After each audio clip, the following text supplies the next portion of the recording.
Sini BH TV na Titi Elijah dosinyuma na Olivier aho abandanya duha byinshi kuvyerekeye Natasha rero yaje avuga kuvyerekeye awards za 2018 aho yavuze ati niwe barabe bayihe Shine Queen kuko nawe yarakoze ibintu bidasanzwe aho yakoze indirimbo nyinshi ama video adasanzwe ku bintu bitari bimenyerewe nimwibagere kugira subscribe kuri channel yacu ya YouTube ni BH TV na Facebook kugira ngo mande imuronka bishasha kuri BH TV.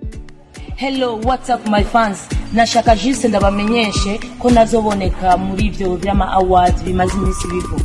Ababiteguye ndabashimiye ariko ko bimaze kuzana ama polemique menshi nisemo kubivanga. Awards yanje bazoyimuhe umugenzi wanje, inshuti yanje Shine Queen kuko muri 2018 yarakoze bimwe biboneka. Kuko yakoze ama audio menshi hamwe n'ama video abiri siko yahorakora.